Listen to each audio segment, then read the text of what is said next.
Dahsyat, nggak nyangka, keren banget. Bahasa Indonesia diakui dunia. Bahasa Indonesia semakin mendunia, sangat membanggakan dan mengharukan bagi seluruh rakyat Indonesia. Bahasa Indonesia menjadi bahasa resmi ke-10 yang digunakan dalam sidang umum UNESCO.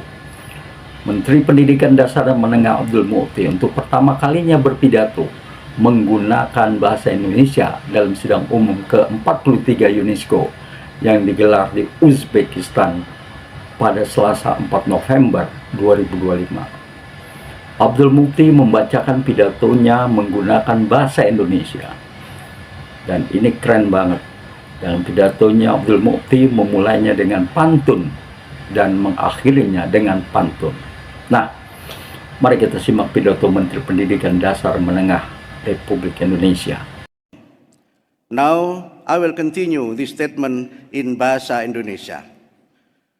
Saya akan mengawali dengan pantun, budaya tak benda yang telah diakui UNESCO. Bunga selasih mekar di taman, petik setangkai buat ramuan. Terima kasih saya ucapkan atas kesempatan menyampaikan pernyataan. Hadirin yang saya hormati, sidang umum ini berlangsung di tengah tantangan global seperti krisis iklim, konflik, hingga kesenjangan pendidikan, sains, dan digital yang semakin melebar. Dalam konteks ini, peran dan mandat UNESCO menjadi esensial sebagai penuntun moral dan sumber pengetahuan global yang meneguhkan nilai kemanusiaan dan perdamaian.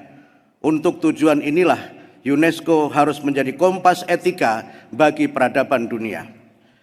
Sejalan dengan prinsip tersebut, Indonesia memandang perlu adanya perlindungan dan dukungan tanpa syarat bagi hak-hak fundamental di zona konflik, khususnya di Gaza, di mana hampir seluruh elemen peradaban dihancurkan dengan sengaja dan terancam hilang. Kami mendesak komunitas global untuk memastikan keselamatan pelajar, pendidik, jurnalis, dan relawan kemanusiaan, serta pemulihan total fasilitas pendidikan dan cagar budaya yang rusak.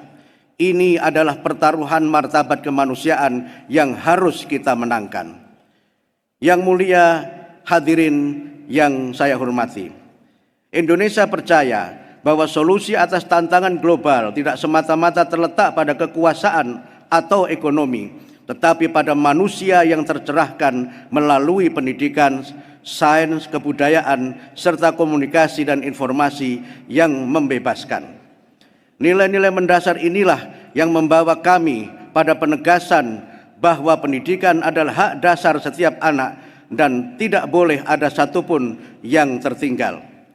Di Indonesia, angka partisipasi sekolah anak usia 7-12 tahun dan 13-15 tahun masing-masing telah mencapai 99,19% dan 96,17%.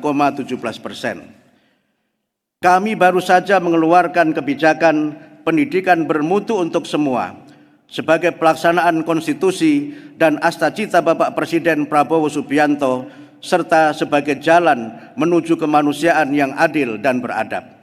Kami juga meluncurkan gerakan semesta untuk mempercepat pencapaian tujuan keempat pembangunan berkelanjutan yang sejalan dengan kebijakan Presiden Indonesia yang memprioritaskan: 1. Pembelajaran mendalam yang menekankan praktik pembelajaran yang lebih berkesadaran, bermakna, dan menggembirakan.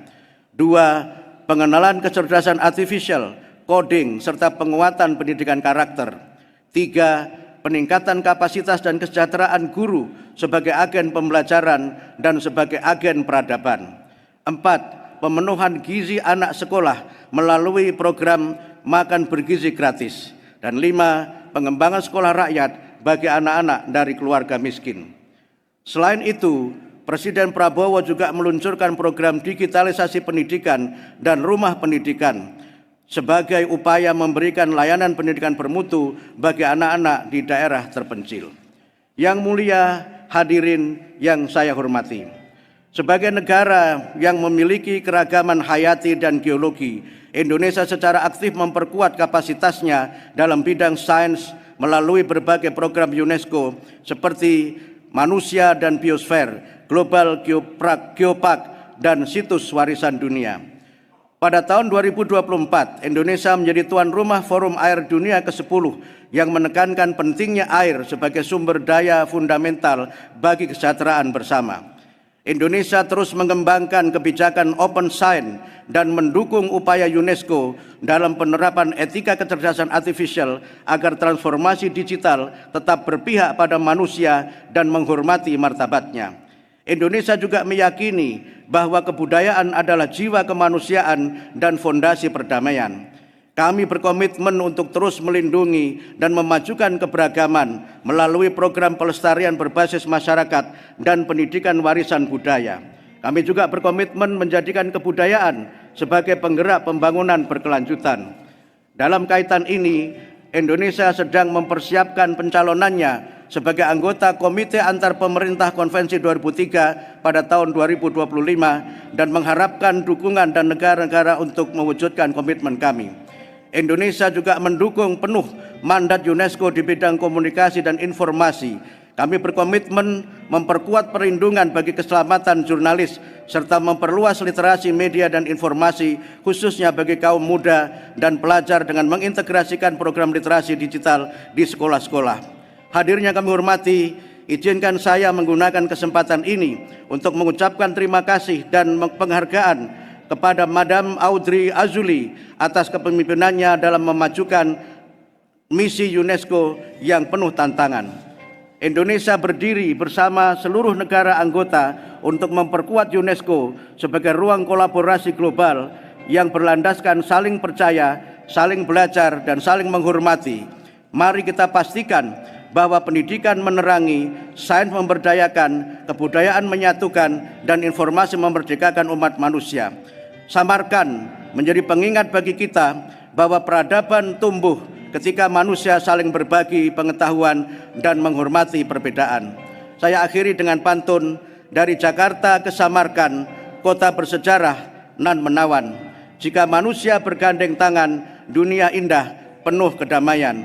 Terima kasih. Wassalamualaikum warahmatullahi wabarakatuh. Keren kan?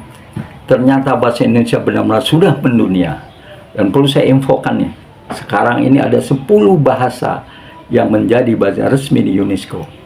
Yakni pertama bahasa Inggris, 2 bahasa Prancis, 3 bahasa Arab, 4 bahasa Cina atau Mandarin, yang kelima bahasa Rusia, yang keenam bahasa Spanyol, ketujuh bahasa Hindi, ke-8 bahasa Italia, dan ke-9 bahasa Portugis.